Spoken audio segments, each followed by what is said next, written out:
Ciao ragazzi, oggi siamo a Lignano Sabbiadoro. Visto che siamo arrivati fino qui, Friuli Venezia Giulia, parliamo di come vengono accolti qua i camperisti e come vengono accolti i proprietari di cani.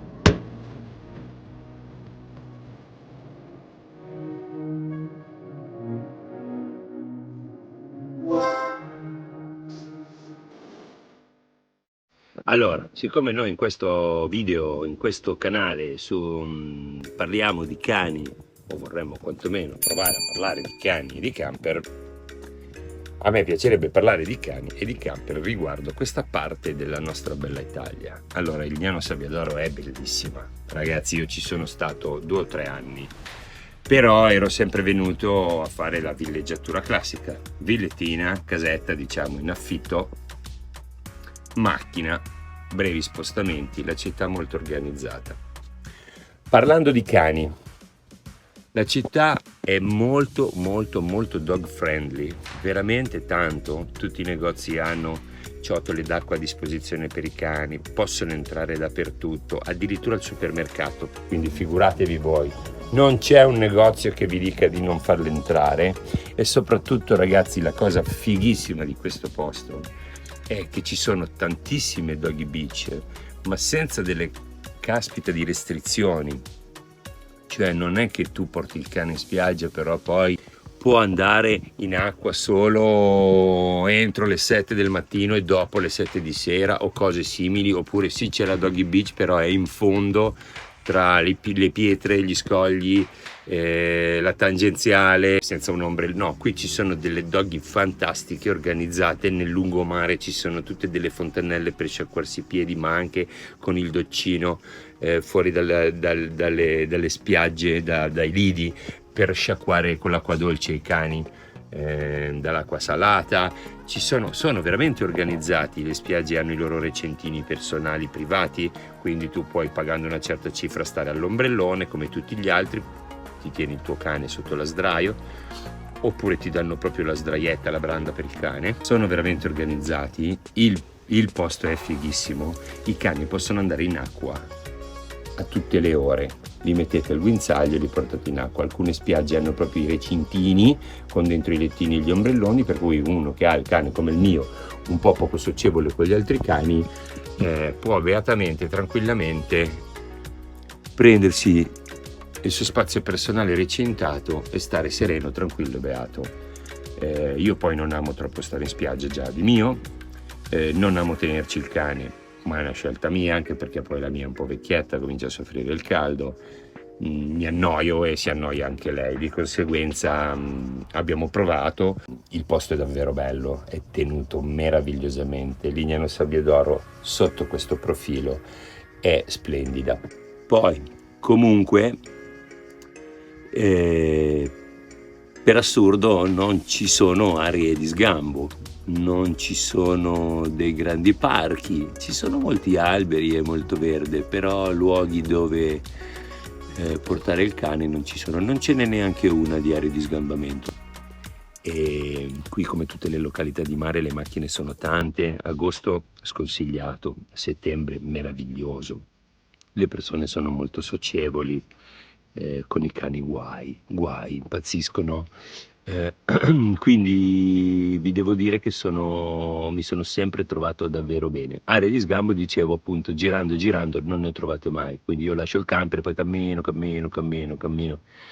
Negli anni passati facevamo più strada, oggi America comincia a essere un cane di 8 anni e mezzo, con questo caldo, col caldo d'agosto, soffre un po', per cui sì, qualche chilometro se lo fa ancora, però bisogna stare cauti, insomma, ecco, facendo molte pause, seguendo il suo naso, la facciamo annusare, portiamo l'acqua, ci fermiamo all'ombra, ci fermiamo al bar a bere qualcosa, a farsi fare delle a farci fare le coccole.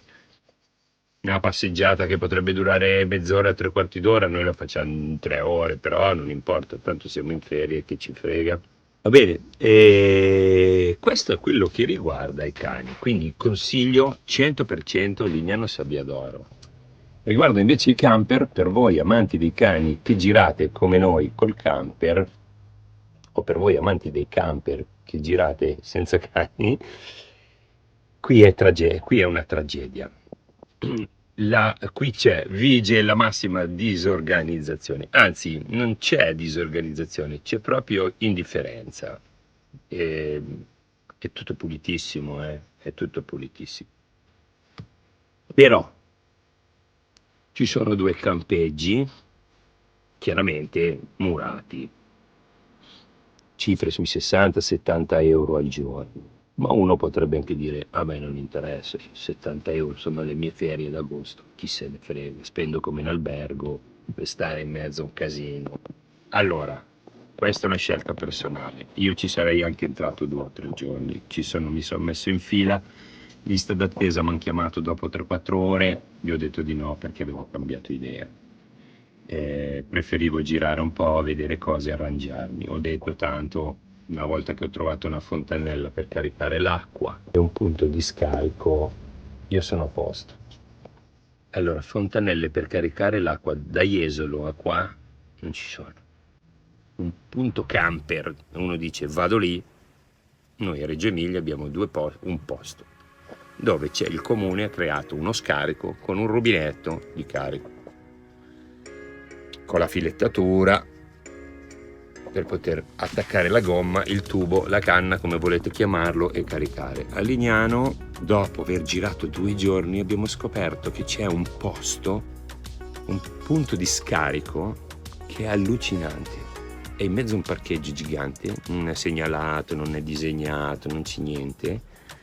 C'è un buco in terra, sarà 70 cm largo, 50 stretto, con una canalina nella quale chi ha il nautico ci va sopra, versa, e poi a chi si è visto perché lì accanto c'è una colonnina con l'acqua.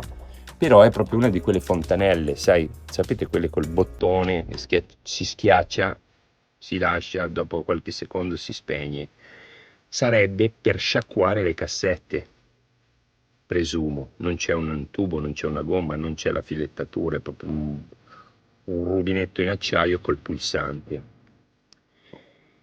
Allora lì tutti ci sciacquano le cassette, o chi ci sciacqua chissà cosa ci sciacqua.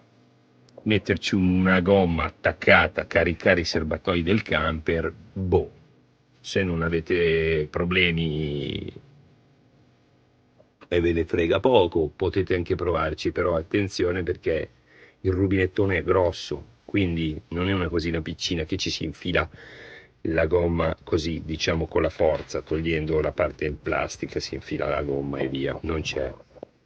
Tolto quel rubinetto lì, battericamente illogico, non c'è più nessun posto dove caricare acqua.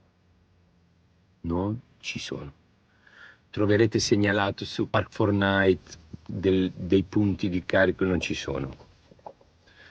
O non ci sono più, o non te li fanno usare. Siamo andati in un'area sosta, una delle poche presenti a Caorle, 1, 2, ce ne sono, una situazione tragica, sotto il Luna Park, tutti i camper attaccati, ma proprio attaccati da non riuscire a aprire la porta.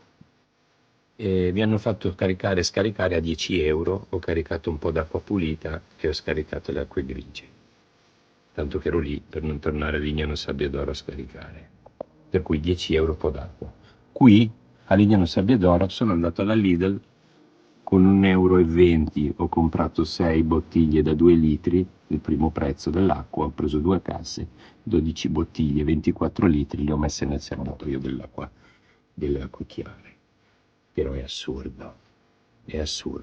Aree di sosta camper non ce ne sono. Ci sono dei parcheggi, in buona parte al sole. L'unico bello è questo dove siamo noi, perché siamo nel parcheggio dello stadio, è tutto alberato, quindi si riesce a stare in parte prevalentemente in ombra, però è molto lontano dal centro, parliamo di 3-4 chilometri. C'è una mezz'ora di strada sotto il sole, se avete il cane oppure non siete degli amanti del trekking estremo, è una rottura di coglioni. Si può dire coglioni. Comunque sto finendo la batteria. Avrei da dire, vorrei dire, è assurdo che un posto così costringa camper, ma non solo di poveri cristi come me che hanno dei camper da 7, 8, 10, 12, 15 mila euro, che uno li vede e dice voi siete dei poverini, andate a dormire allo stadio. Ci sono dei camper da 200 mila euro qua fermi che sostano, dei van da 150 mila euro. È una condizione assurda, non ci sono assolutamente punti di ristoro per il camper, non c'è nulla. Se venite qui, riempitevi bene i serbatoi, scaricate tutto, ecco, se vi serve di scaricare davanti al Luna Park, non vi potete sbagliare, via l'Europa c'è un mega piazzale, io ci sono passato davanti 3 volte, non l'avevo visto, c'è un posto, un parcheggio, un posto auto che invece di avere le strisce bianche normali ci ha messo 8 paletti di ferro e lì in mezzo c'è un buco, si vede il rubinetto, quindi vedete la fontanella e sapete che lì è l'area. Poi c'erano dei disegni con un camperino gialli sull'asfalto, ma che si sono completamente sbiaditi, quindi se non ci stai attento non ti accorgi, passi, poi magari stai guardando in alto, cerchi i cartelli, sì, c'è un cartellino piccolo con scritto VC, e è quello lì. Comunque sia, state attenti, prendete la larga, perché hanno messo a destra e a sinistra 4 pali di ferro belli grossi, doppi, marroni ricamati a destra, 4 a sinistra, larghi giusto il camper. E la buca è così piccola che anche se ci riuscite ad entrare e ci andate sopra, scaricate l'acqua grigia, dove va, vabbè, c'è un po' di pendenza, prima o poi andrà dentro là. Dopo la cassetta dovete spostare il camper, scendere dal camper, prendere la cassetta e a piedi andare lì, perché il buco è talmente piccolo che quando ci vai sopra col camper tu non ci vuoti più la cassetta in quel buco, perché è totalmente sotto il camper, a meno che tu non abbia il coraggio di sdraiarti, infilarti sotto e imputanarti di merda fino alla punta dei capelli. Ok? Quindi Lignano Sabbia d'Oro per i cani 10, voto 10, per i camper voto 0. E gli altri paesi limitrofi sembrerebbero andare su quella tipologia lì. Quindi FBL, Fabala Lunch, se venite qui, Lidl, Acqua, o comunque veniteci carichi. Se no ragazzi, potete caricare una tanica, vi portate una tanica in plastica da 25-30 litri, la mettete sotto quel rubinetto e poi mi sembra che ci siano delle pastiglie. Se qualcuno di voi avesse contezza di queste pastiglie per disinfettare l'acqua sarebbero ottime, perché lì a quel punto gli puoi dare una stracciata alla fontanella con un po' di candeggina, fai scorrere un po' d'acqua, poi riempi la tanica, poi sali sul camper. Io c'ero sotto la dinetta il serbatoio da 100 litri e ci caccio dentro tutta la tanica d'acqua, faccio 2 giri e vaffanculo. Poi sul lungomare ci sono delle piccole fontanelle alte come un ginocchio per sciacquare i piedi, però lì non ci si può fermare con il camper perché è stretto, è pedonale e molte di quelle fontanelle sono chiuse, non funzionano, altre giù in fondo vanno, però che cazzo fate? Poi caricate una tanica da 30 litri e poi fate 2 chilometri a piedi per arrivare al camper. Forse con uno scooter, se avete uno scooter, vi fermate lì, caricate, anche quello hanno il bottone, quindi dovete tenere schiacciato e tenere premuto il bottone. Io non ho lo scooter, non ho le biciclette perché non vado in bicicletta perché avendo il cane, sì, ho una bici di emergenza nel garage del camper, però non la uso mai. Va bene ragazzi, ho finito la batteria, ho finito quello che volevo dirvi. Se non vi piace il campeggio, se vi piace prenotatelo prima di arrivare, se non vi piace organizzatevi a modo, ok? Qui non sono organizzati per niente sotto quell'aspetto lì. Invece per noi padroni dei cani questo, se venite, state in albergo o prendete una casetta in affitto, questo è veramente un posto bello, veramente bello. Ho tanto affetto per questo posto e faccio i complimenti riguardo a quello a tutto il comune, la giunta, è tenuto benissimo e pulitissimo. Per i camper ci dobbiamo lavorare. Mi dispiace, probabilmente non siamo ben desiderati, forse qualcuno non si è fatto amare al tempo nel passato e quindi non è stato investito nulla in quella direzione lì. L'altra mattina eravamo qui in questo parcheggio dello stadio, in ombra, alle 9 è passata la polizia municipale, non ha fatto delle multe, quindi grazie ai signori della polizia, diciamo, locale, e ci hanno chiesto a tutti quanti di chiudere le finestre e chi era messo per lungo di addrizzare e mettersi nei parcheggi dritto. Però ecco, qui ci si sta, la mattina, la sera tutti aperti, frescura, non vi dicono niente, non passano, c'è qualcuno che si mette fuori anche col tavolino, come ero io ieri sera, ho mangiato mezz'orina, poi ho chiuso tutto, ho rimesso tutto via e mi sono messo sul camper a guardare un po' di video. E, però la mattina vi conviene, se venite qui, dormite qui, la mattina verso le 7 magari vi puntate una sveglia, tanto la mattina fa fresco, quasi freddo. Chiudete tutte le finestre, dormite ancora un pochino, poi quando avete fatto pigliate, accendete e ve ne andate. O ci sono un sacco di cestini dell'immondizia, quindi se lasciate qualcosa a terra meritate delle brutte parole, non lo fate per favore, è tutto pulitissimo e, e loro sono solo passati per dire di chiudere le finestre, non hanno fatto nessuna multa, non hanno fatto cattiverie come ho sentito in certi posti. Ci hanno gentilmente chiesto di addrizzare il camper e chiudere le finestre. Su 30 camper, 10 sono italiani, 20 sono stranieri. Ieri c'era uno qua accanto a me che veniva dalla Finlandia, un camper degli anni 80. Lui, la moglie e un bambino di 6 mesi. Un camper vecchio, per dire vintage è troppo giovane, ma proprio vecchio.